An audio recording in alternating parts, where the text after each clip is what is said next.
listeners. My name is Professor Adontes Finch, and welcome to the Nightmare Trials.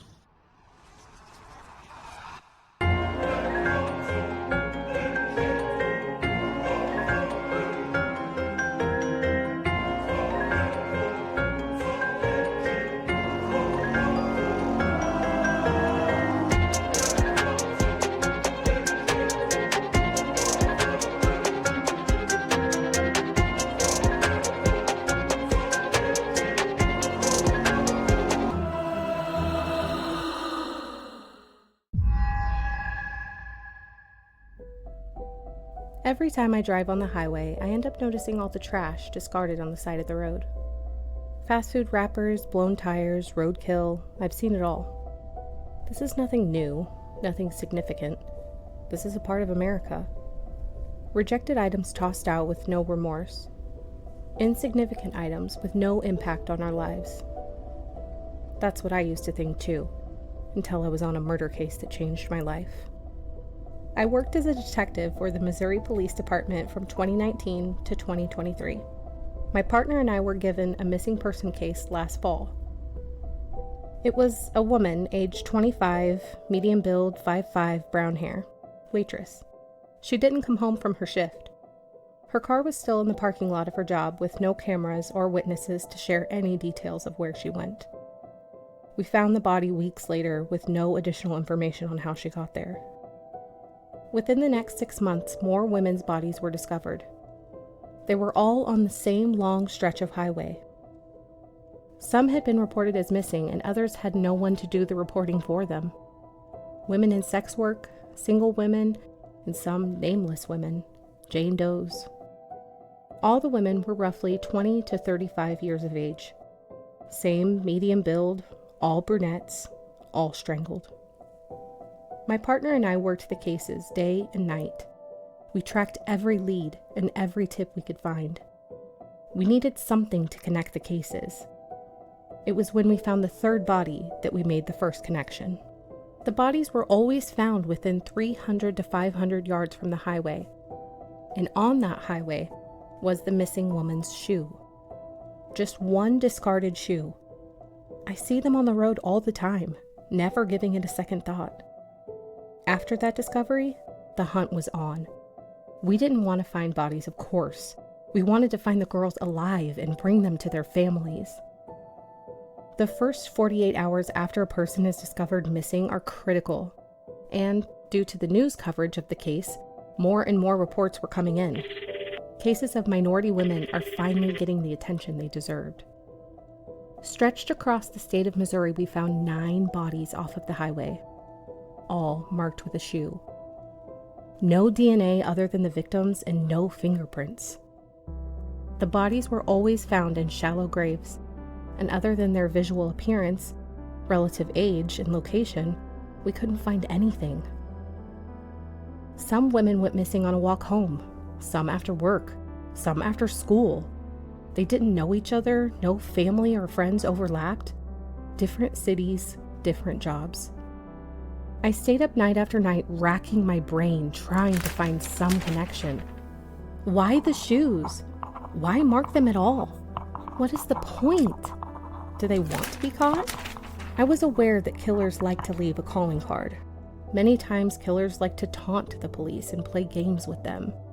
I kept getting this annoying line stuck in my head from the newspaper headlines. Serial killer, one step ahead of the police. Clever, but annoying. I remember talking it through with my partner. He suggested the body type similarities usually point to someone in the killer's life that they want to get, but they can't. So like their mother. This helped with a motive, but we weren't any closer to finding a killer or stopping them. The shoes were all we had, and they were all different sizes and styles. Some flats, heels, tennis shoes, you name it. Did the shoes matter? Or was it an easy marker? Not too obvious, but still a marker? We checked routes on the highways and called semi-truck companies, checked their routes and looked for patterns, and nothing. The girls were all strangled with different materials according to the ME. Some cords, some ropes. shoelaces. All different patterns were left on the bodies that weren't decayed to bones. Strangulation usually was sexually motivated, but none of these victims showed sexual trauma. Other reasons could be jealousy or personal rivalry. But without a common person to connect the victims, these were nothing but theories. I couldn't take it. I felt the race against the clock. One more day could mean one more death. The community was scared, and our department was on the news every day. I couldn't wait anymore. I didn't want any more deaths, but I knew that the more bodies we had, the more chance for evidence we had. The killer had to make a mistake soon. I began having dreams about the women. I'd seen all their gravesites in person and hundreds of their post-mortem photos. All the bodies were in different stages of decay, meaning the killer had been active for years. How long had they gone unnoticed? One body we found within 3 to 5 days of the murder. Her body was bloated. Her skin was discolored and had a sheen to it. The putrefaction or odor associated with the dead body is very strong. It's something that you don't forget. As the proteins break down the body, a musty sewage smell begins to seep out. These women were reduced to rotting meat in the dirt. It was this stage in decay in the heat of the hot Midwest summer that led some grave sites to being found after the shoe marker was located on the road. Other bodies were found in later stages of decay. The women were unearthed with maggots and bacteria eating their flesh, still mostly resembling a human. Their organs had begun to liquefy inside their bodies, and they began losing their body mass, with sunken cheeks and eyes. Their once softened skin starts to decay along with the hair, later exposing the bone below. If we couldn't get to a body before the final stage of decomp, the victim was more difficult to identify. Any soft tissue will start to shrivel and dry. Teeth fall out and nails fall off. Just the structure of what once was a living, breathing woman is left. That's how I saw them in my dreams. Empty eye sockets, maggots eating away, dried skin curling back, exposed teeth or lack of teeth. So for them, for me, I took it on myself to start looking. I decided if I couldn't find the killer, I would find the girls. They didn't deserve to stay on the side of the road like trash. I drove at night as far as I could, and I kept my eye on the shoulder of the highway. I kept looking for a clue. One single shoe on the side of the road. You wouldn't believe how much is actually discarded on the side of the road until that becomes your main focus. And even stranger, how much of that looks like a shoe. I found myself pulling over on the shoulder, checking all small items. I found lots of cups, fast food bags, bags of other trash, and dead animals. But there were a few times I found a shoe. My heart would start racing. I would run off into the grassy area looking for a grave or a pile of dirt, anything. So far, only found kids' shoes and a man's boot, so it wasn't surprising that I never found any victims. I was missing work to look for the shoes. I'd try and calculate how far I could drive there and back and make it to work the next day, without consideration to eating and sleeping. I kept a logbook of where I had looked and where I was headed. My partner even called me Cinderella, always looking for the missing shoe. Again, clever, but annoying. My boss eventually pulled me off the case and gave me a mandatory leave of absence, taking my badge and my gun with him. He believed that since the women were my build, type, height, and age, I started seeing myself in these women. He said that my behavior was not showing signs of logic, and I needed to take a break and get some separation. He wasn't wrong. I did notice the similarities. I just couldn't understand why they lost their lives and why I still had mine. I was a single woman, career-driven, no close family, just like some of them, yet they were dead in shallow graves all over the state. I had risen quickly through the ranks of my department.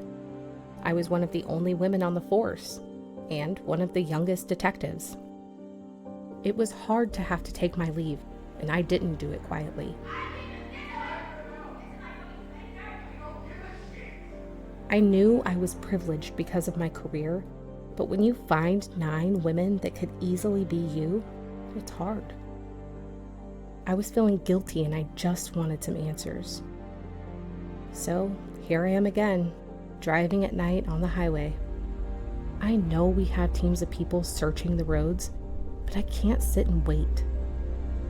I scanned the road, bumper, rubber tire, trash bag, paper wad, shoe. A woman's shoe. I knew this was it this time. I pulled over and turned off my car. I noted the mile marker in my logbook and grabbed the flashlight from my passenger seat and gloves. I went to inspect the shoe to see if it was even a woman's shoe. I never understood before what could be the story behind one shoe on the road. I never really thought about it, but what would be the reason for one single shoe to be discarded? Someone walking on the highway wouldn't leave a shoe. Why would someone driving just throw out one shoe from the window? It was a common enough thing to see, but not enough to question. My light hit the shoe. Woman's black flat, size 8. Could be a server or a secretary. They could be anything, really. It was such a common shoe. I'm sure I have that pair at home. It's even in my size. I scanned the immediate drop-off of the road with my light. Just knee-high grass in the ditch along the highway. There was a line of trees a few meters out. If anything is out there, that's where it will be. It was so dark out. The August night in Missouri was pretty typical. Hot, humid, full of grasshoppers chirping. The highway was dead. I hadn't passed any cars, and no cars had passed me yet. The sky was so clear out here, away from the city and the light pollution, it didn't even touch the darkness here. Millions of twinkling stars above me and untouched grasslands below me. I continued in my boots through the tall grass to the nearest tree. My heart started to speed up as I considered once again what I was doing. I hadn't found a woman's shoe in my search yet. I'd seen the kids' shoes and the one man's boot before, yet I'd still walked the grounds, but this was the closest that I'd gotten to my killer's MO. I slowly scanned the ground, starting from left to right. The trees were pretty scattered here, yet tight enough to keep shelter from the road. I took a few steps deeper into the cover of the trees, sweeping my light as I went. Off to the left, up ahead, something caught my eye. The ground was raised higher than the rest. I took off towards it, my blood pumping and heart racing. As I got closer, I could see the mound. I was right, it was dirt. Loose dirt with no grass growing atop. I reached the pile and dropped to my knees, smelling the wetness of the earth. It was even cooler here under the trees, but I was sweating.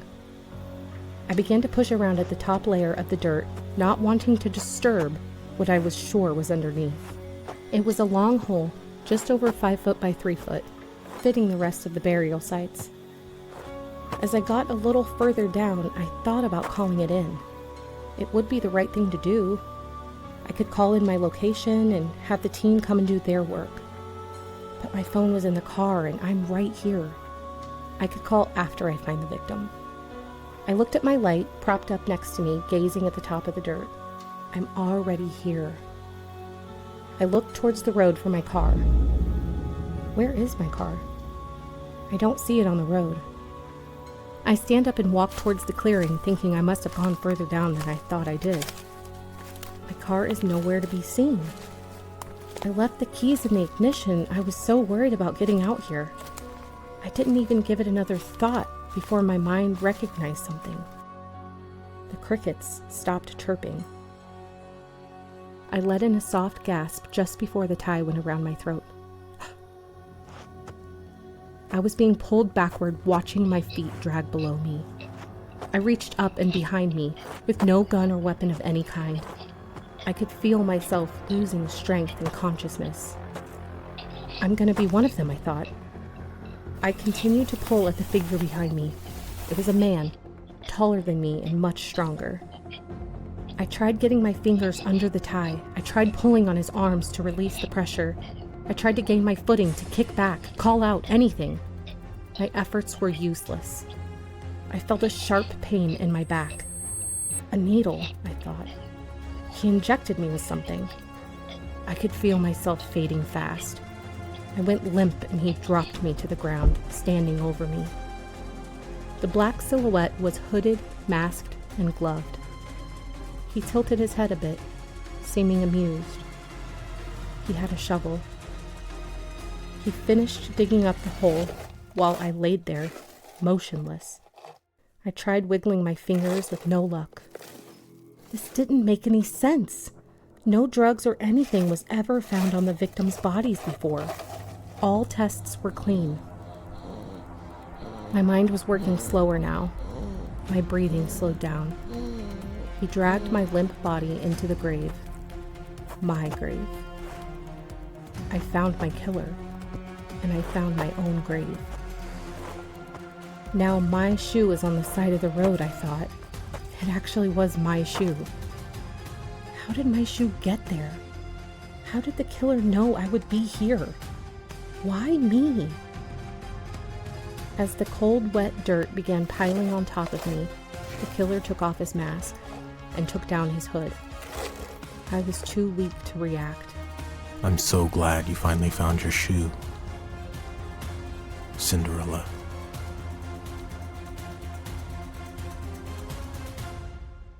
Thank you for listening. If you would like to have an extra bonus episode a month and access to the interdimensional radio station, subscribe to the Nightmare Trials either on Spotify or on Patreon. For the Patreon subscribers, you will need to type in patreon.com/the Nightmare Trials. The cost for the subscription is only $5 per month, and your contribution helps us continue with creating quality content. Further, make your way to Facebook, TikTok, and Instagram to add the Nightmare Trials to your socials. We like to do giveaways, post short video content, and we love to engage with our listeners. We will see you next week with a new episode. Until we meet again.